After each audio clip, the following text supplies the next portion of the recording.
मैं एक बात कहना चाहता हूँ आप लोग से कि आप लोग वीडियो तो देखते हैं, इन कमेंट बॉक्स में अगर कुछ आप लोग चाहते हैं, कुछ आप लोग का डिमांड है तो आप लिख सकते हैं। मेरा जो टेलीग्राम में जो चैनल है, ठीक है, उसमें बहुत सारे बच्चे मेरा पर्सनल मोबाइल नंबर निकाल के और कमेंट करते हैं, क्योंकि मैंने उसमें परमिशन नहीं दिया हुआ है किसी को कुछ करने का। उसमें सिर्फ मैं ही क्वेश्चन भेजता था पहले, अब मैं वीडियो डालता हूँ।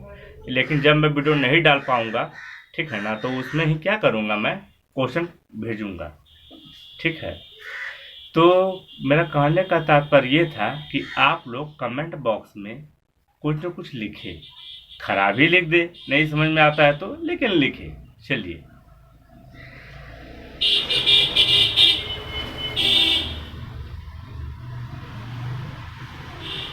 आज मैं बात करूंगा तंत्रिका आवेग के बारे में,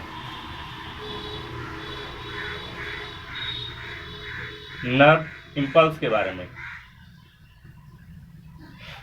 नर्व इम्पल्स के बारे में आज हम चर्चा करेंगे। एक और चीज आप लोग समझ लीजिएगा, ये नर्वस सिस्टम नहीं है, ये तंत्रिका आवेग है, ठीक है। जब राम जी का हम लोग बात करते हैं, किसका बात करते हैं, जब राम जी का बात करते हैं तो हनुमान जी की चर्चा स्वतः हो जाती है, ठीक है ना। तो उसी तरह जब भी हम बात करेंगे नर्व आवेग का, तो यहाँ पे न्यूरॉन का जो है चर्चा ऑटोमेटिक हो जाएगा। तो थोड़ा सा आप लोग को न्यूरॉन समझ लेना चाहिए। इसी न्यूरॉन के आधार पे आपको हम लगभग मान के चलिए तो सारा चीज समझाएंगे। तो तंत्रिका आवेग हम पढ़ रहे हैं और आप कह रहे हैं सर कि न्यूरॉन पढ़ने के लिए तो थोड़ा सा तो करना हुआ ना समझने के लिए। तो चलिए स्टार्ट करते हैं। तो ये जो होता है ये केंद्रक है। क्या है? केंद्रक,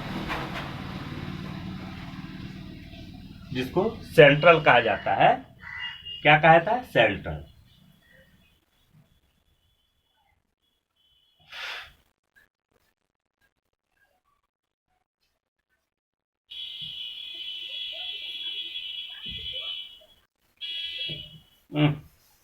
लेट हो रहा है बनाने में।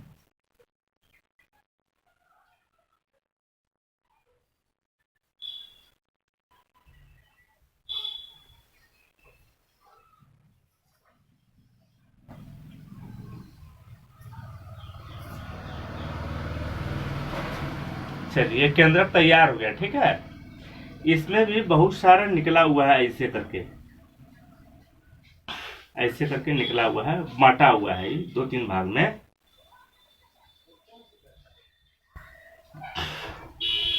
तो ये केंद्रक हो गया, ठीक है। क्या हो गया? केंद्रक। अब केंद्रक अगर हो गया ही तो यहां से ये ऐसे निकला हुआ है, ऐसे करके, ठीक है।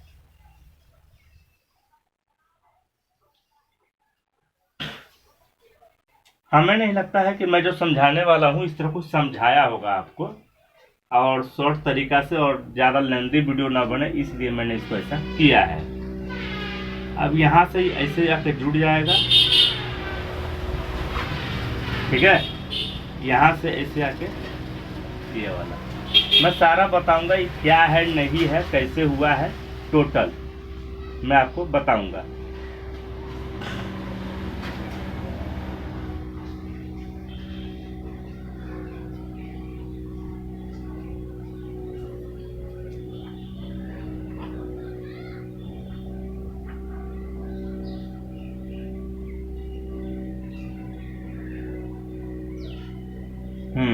आप देखिए ये तैयार हो गया इस तरह। ये जो आकृति है, ये आकृति न्यूरॉन का है। ये किसका आकृति है? न्यूरॉन का। यहाँ भी इसी तरह बना हुआ है। ये आकृति आपको बता दिया है किसका है? न्यूरॉन का है।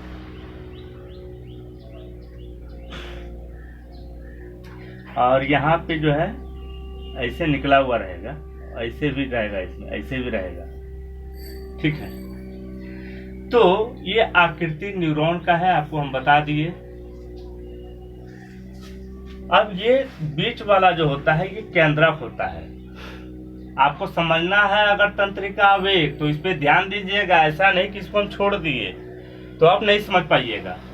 ये बीच वाला जो होता है ये होता है केंद्रक, ठीक है। और ये जो होता है ये होता है ड्रेन यानी शाखिका, शाखिका। ये है सेल बॉडी, ठीक है, यानी कोशिका शरीर। और ये है ड्रेन यानी शाखिका।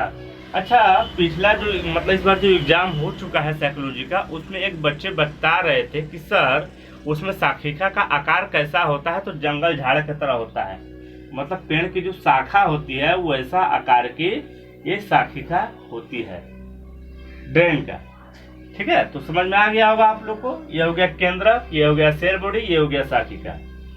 ये वाला हो गया एक्सॉन।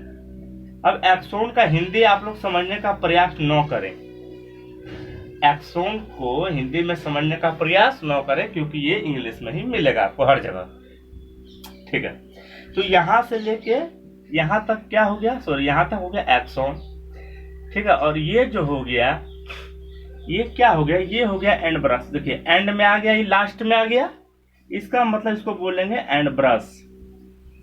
क्या बोलेंगे, एंड ब्रश। क्लियर हो गया। चलिए, तो ये स्ट्रक्चर आप लोग को समझ में आ गया कि ये सेंट्रल है, ये उसका बॉडी है सेल बॉडी, और यहाँ से स्टार्ट हो जाता है एक्सॉन। और एक्सॉन क्या चीज से, माइलिन शीथ से बना होता है। पिछला बार भी आया था शायद एग्जाम में, बच्चे बता रहे थे, ठीक है। और हमको तो बढ़िया से याद नहीं है कि हमने कहाँ पे देखा था, पर देखा है हमने भी प्रीवियस क्वेश्चन में। कौन सा मतलब ईयर का है वो नहीं देख पाया हूं मैं, लेकिन मैंने देखा है माइलिन शीथ से बना हुआ था एक्सॉन, ये जो परतें बनी रहती है वो आया था, ठीक है। ये हो गया एंड ब्रश। अब आप लोग समझना है कि तंत्रिका आवेग के बारे में, कि तंत्रिका आवेग क्या होता है, ठीक। तो आप लोग समझिएगा कि तंत्रिका आवेग होता क्या है। तो तंत्रिका आवेग में ना, मतलब इस पे अध्ययन किए थे जो मनोवैज्ञानिक, वे दो चीज जानना चाहते थे तंत्रिका आवेग के माध्यम से। एक क्या कि एक न्यूरॉन में जो सूचना होती है वो जाती कैसे है। पहला क्वेश्चन, एक न्यूरॉन में जो सूचना होती है वो जाती कैसे है, भ्रमण कैसे करती है, जाती कैसे है, पहला क्वेश्चन।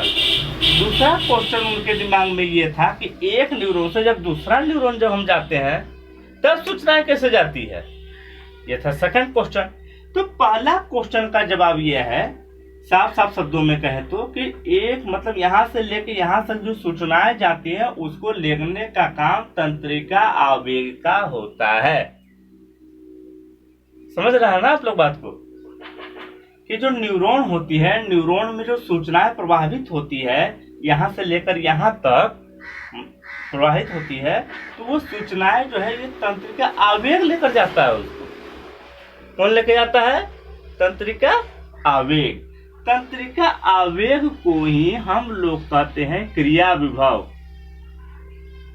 कौन विभव, क्रिया विभव, यानी एक्टिविटी पोटेंशियल। एक्टिविटी पोटेंशियल इसको कहा जाता है। कब कहता है, यानी जो क्रिया विभव होता है, इस क्रिया विभव को कहा जाता है कि एक्टिविटी पोटेंशियल। समझ आ रहा है आप लोग को बात, ठीक है। किसको, तंत्रिका आवेग को ही कहा जाता है क्रिया विभव। ये हो गया एक पहला क्वेश्चन। सेकेंड क्वेश्चन की हम लोग और बढ़ेंगे। सेकेंड क्वेश्चन क्या था कि एक यहां से वहां कैसे जाती है, यही था ना। फिर भी तो हम लोग को देखना है कि ये उत्पन्न कैसे होती है। तो पहला आप लोग समझ गए, ठीक है। तो सवाल होता है कि तंत्रिका आवेग उत्पन्न कैसे होती है। अगर कोई पूछ दे आपसे कि तंत्रिका आवेग उत्पन्न कैसे होती है, तब इसको मिटाने से पहले हम एक चीज और समझ लेते हैं। क्या समझ लेते हैं कि इसको जो है ना, ये इसको कहा जाता है झिल्ली। झिल्ली को इंग्लिश में कहते हैं मेम्ब्रेन। क्या कहते हैं, मेम्ब्रेन, यानी सेल का मेम्ब्रेन, यानी कोश झिल्ली। इसको क्या कहते हैं, कोश झिल्ली, ठीक। इसको कोश झिल्ली कहते हैं, ये सबको कोश झिल्ली कहते हैं।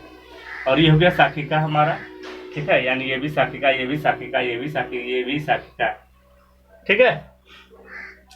तो ये जो कोश झिल्ली होती है और ये जो शाखिका होती है, इस दोनों के माध्यम से ही, इस दोनों के माध्यम से ही क्या होती है, इसमें ना तंत्रिका आवेग पहुंचती है। मतलब तंत्रिका आवेग की उत्पत्ति कैसे होती है, जो सूचना को ले जाती है ना, उसके बारे में हम चर्चा कर रहे हैं। तो इसके माध्यम से आयोन्स, आयंस, किसके द्वारा, आयंस,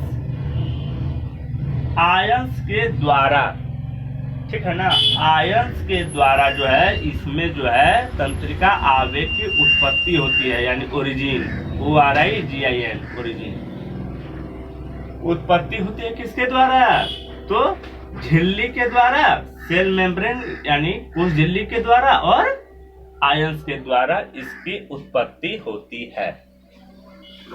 अब बोलेंगे सर कि आयंस के द्वारा मतलब कौन सा आयंस होता है, तो हमको लिखना होगा ना। तो एक होता है सोडियम, यानी उसको N से इंडिकेट करते हैं सोडियम को। एक होता है पोटेशियम, एक होता है क्लोराइड।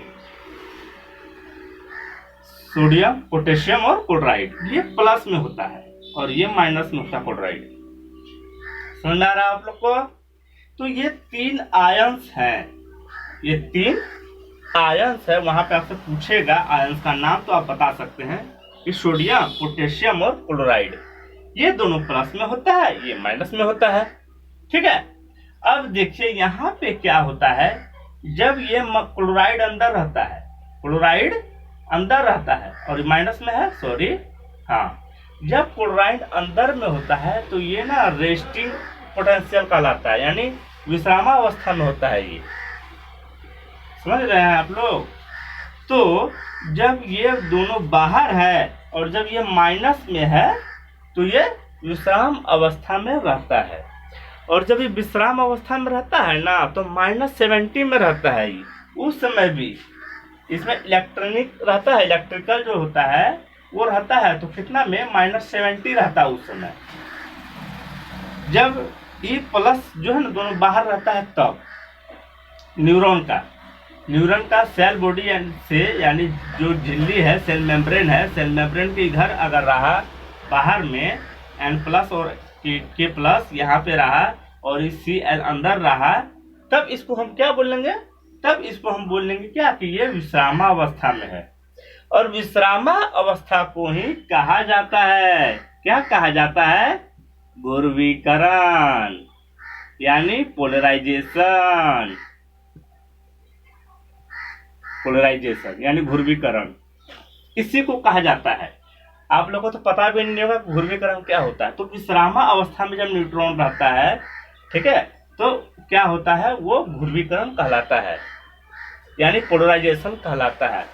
पर इसके बाद अच्छा ये बताइए, ये जो प्रक्रिया होती है कितने देर की होती है, तो करीब मान के चलिए तो एक मतलब नहीं होता है, 1 मिलीसेकेंड, 1 मिलीसेकेंड ये प्रक्रिया 1 मिलीसेकेंड की होती है। बहुत फास्ट होता है, बहुत फास्ट होता है, इसीलिए इसको ना याद नहीं आ रहा, सर नाइक कहा जाता है, नीक या नाइक इसी तरह कुछ कहा जाता है, बढ़िया से याद नहीं आ रहा, माफ कीजिए, इसको हम नहीं सिखा रहे आप लोग को, लेकिन उसको कहा जाता है वही नीक या नाइक, इसी तरह छोटा सा है, ठीक है। तो हम क्या बोल रहे थे, हम बोल रहे थे, लेकिन जब यहाँ पे ना अब क्या करेंगे, अंदर घुस गया प्लस, अंदर क्या घुस गया, प्लस घुस गया। प्लस जब घुस गया तो ये क्या हो गया, एक्टिव हो गया। ये क्या हो गया, न्यूरॉन एक्टिव हो गया। जब न्यूरॉन जब एक्टिव हो जाता है, जब प्लस अंदर चला जाता है, यानी ये पोटेशियम और सोडियम और पोटेशियम जब अंदर चला जाता है तो ये क्या हो जाता है, +50। इसका जो इलेक्ट्रिकल पावर है वो कितना हो जाता है, +50। जब पावर इसका आप लोग को बढ़िया समझ में आ रहा होगा, ये हमको विश्वास है। अगर नहीं समझ में आएगा तो एक बार रिपीट देख लीजिए, आप श्योर हो जाएंगे। तो जब ये पावर प्लस हो जाता है तो तंत्रिका आवेग की उत्पत्ति हो जाती है। और जब तंत्रिका आवेग की उत्पत्ति हो जाती है, यानी जब वो एक्टिव हो जाता है, तो इसको कहा जाता है विध्रुवीकरण, यानी डीपोलराइजेशन। ठीक है, यानी जब ये एक्टिव होता है तो विध्रुवीकरण, दैट मीन्स डीपोलराइजेशन। इसमें क्या होता है, इसमें ये दोनों अंदर चले जाता है और ये मतलब ये क्या है, क्लोराइड बाहर आ जाता है। क्लोराइड बाहर चले गया और सोडियम और पोटेशियम अंदर चला गया। ठीक है ना, इस सेल बॉडी में तो क्या हो जाता है, विध्रुवीकरण हो जाता है। तो इसका तो उत्पत्ति आप जान लिए। और ये जो होता है ना, ये बहुत स्पीड में होता है। आपको तो बताइए किए थे अभी थोड़ा देर पहले, ये करीब मान के चले कि 1 सेकेंड के मतलब 1 मिली सेकेंड के अंदर हो जाता है ये। अब उधर देखिए मिल चल रहा है, इधर कौवा कचा रहा है, नीचे में लोग चिल्ला रहे हैं। तो ये वाला आपको समझ में आ गया होगा। अब सवाल होता है, ये तो होगा पहला क्वेश्चन, उत्पत्ति भी हम लोग जान गए। अब सवाल होता है कि ये जो है एक से दूसरे में कैसे जाएगा। मतलब अगर सूचना अगर लेकर जाती है तंत्रिका आवेग, तो ये वाला सूचना दूसरे न्यूरॉन में कैसा जाएगा। वो और बात बता दें आप लोग को, ये जो न्यूरॉन है ना, इसकी साइज छोटी बड़ी होती है। और न्यूरॉन कब एक्टिव होता है, जैसे कोई उद्दीपक मिला, जैसे कोई वस्तु मिला, ठीक है, तो वस्तु अगर समान अवस्था से ज्यादा है, तीव्र है, ठीक है, तब उत्तेजित हो जाता है। क्या हो जाता है, उत्तेजित। लेकिन अगर एक बार उत्तेजित हो गया और फिर कहेंगे उत्तेजित कर देंगे, तो जब तक ये खत्म नहीं होगा तब तक उत्तेजित नहीं होगा। जब तक ये खत्म नहीं होगा तब तक ये उत्तेजित नहीं होगा। आप लोग को मान के चलना होगा। और एक और चीज, अगर एक बार जैसे उत्तेजित हो गया तो इसको क्या कहते हैं, निरपेक्ष। क्या कहते हैं, निरपेक्ष। और जब क्या होता है निरपेक्ष, एक होता है निरपेक्ष अवस्था। ठीक है, इसको क्या कहते हैं, दीर्घदम्य। दीर्घदम्य अवस्था, निरपेक्ष दीर्घदम्य अवस्था। वैसी अवस्था जिस समय एक बार जब उत्तेजित हो जाए, उत्तेजित होकर शांत हो जाए, तो उसके बीच की अवस्था। ये तो हम बोल दें कि एक बार उत्तेजित अगर हो गया न्यूरॉन, दोबारा अगर उत्तेजित करने खोजिएगा तो जल्दी उत्तेजित नहीं होगा। पहली बात हो गया। दूसरी बात, एक बार उत्तेजित हो गया तो शांत भी तो होगा। जब शांत हो जाएगा ना, तो जब शांत हो जाएगा उसको कहते हैं निरपेक्ष, निरपेक्ष दीर्घदम्य दीर्घदम्य अवस्था। कौन अवस्था, दीर्घदम्य अवस्था। जब निरपेक्ष दीर्घदम्य यानी एब्सोल्यूट दीर्घदम्य अवस्था जो होता है, ठीक है, एक देख लें क्या।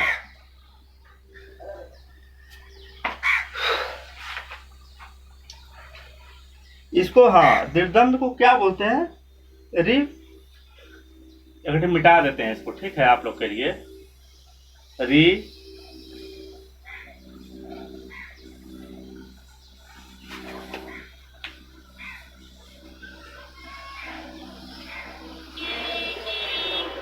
रिफ्रैक्टोरी अवस्था, यानी निर्दम्य को जो है रिफ्रैक्टोरी कहते हैं, यानी एब्सोल्यूट रिफ्रैक्टोरी। और ये अवस्था यानी दैट मीन्स पीरियड। ठीक है, तो वैसी अवस्था जब न्यूरॉन क्या होता है, जब अपना काम उत्तेजित हो गया, उत्तेजित होकर शांत हो गया। एक तो उत्तेजित है तो हम उत्तेजित नहीं कर सकते, पहला बताए थे। दूसरा क्या, उत्तेजित हो गया और जब शांत हो गया तो बीच में विश्राम करता है। वो विश्राम मतलब उसमें कुछ सुनेगा नहीं, फिर भी खोजेंगे फिर भी नहीं सुनेगा वो। तो वैसी उसको कहते हैं निरपेक्ष दीर्घदम्य अवस्था, दैट मीन्स एब्सोल्यूट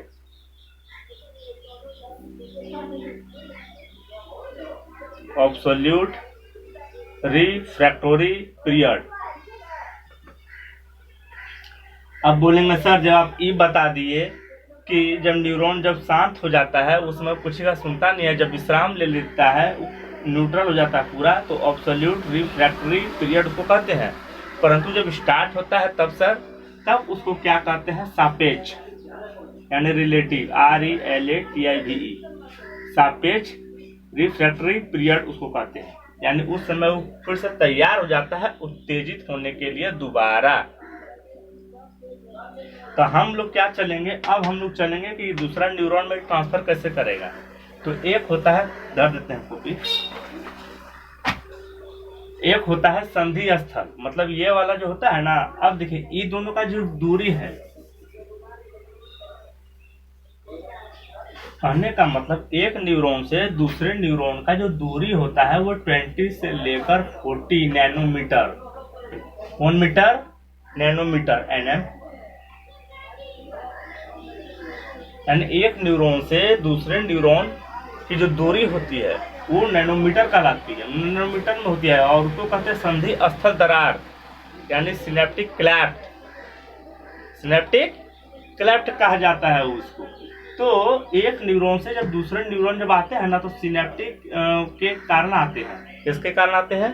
सिनेप्टिक, यानी संधि स्थल के कारण आते हैं, उसको संधि स्थल भी कहा जाता है।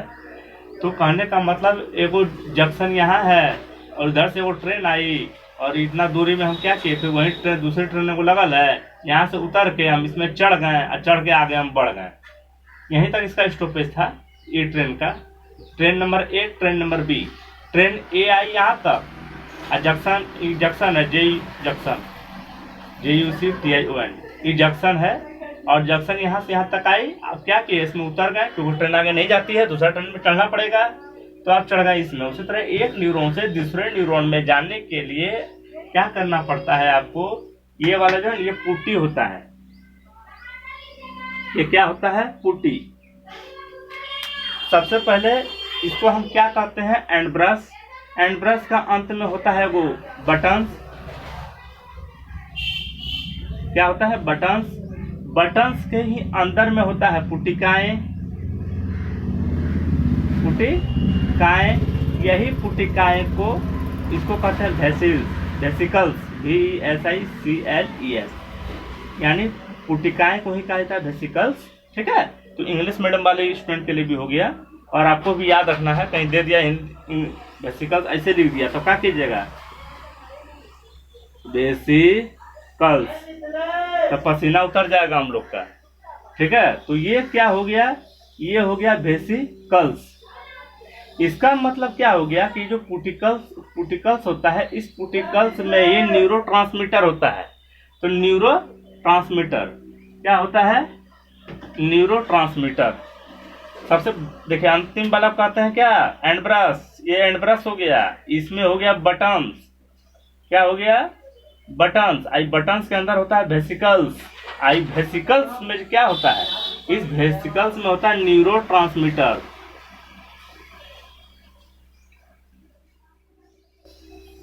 TER होता है, मीटर होता है। तो न्यूरोट्रांसमीटर जो होता है ना, ये इसमें पाया जाता है, और यही न्यूरोट्रांसमीटर उसको सपोर्ट करता है ले जाने के लिए। और इन संधि स्थल जो हम बताएंगे, मतलब और भी है सिलेबस में एक संधि स्थल यानी सिनेप्टिक के बारे में, तो उसके बारे में बताएंगे, तो पूरा डिटेल हम बताएंगे उसमें। फिलहाल ये इस तरह से उसमें अलग मतलब चल जाता है, एक से दूसरे जगह, एक न्यूरॉन से दूसरे न्यूरॉन चल जाता है। मेरा नाम लेके कोई चिल्ला रहा है, कोई आया होगा, ठीक है, तो आप लोग उसको समझ गए। और भी तो हम बताने वाले थे, माइंड थोड़ा डाइवर्ट हो गया, बहुत बार चिल्ला दिया। चलिए मिलते हैं नेक्स्ट वीडियो में। तो ये बात याद रखिए, अभी तंत्रिका आवेग का काम होता है सूचना को पहुंचाना, सूचना को ले जाना, ठीक है, लेने का काम होता है, और ये जो होता है मस्तिष्क के सभी भाग में पाया जाता है। चलिए मिलते हैं नेक्स्ट वीडियो में।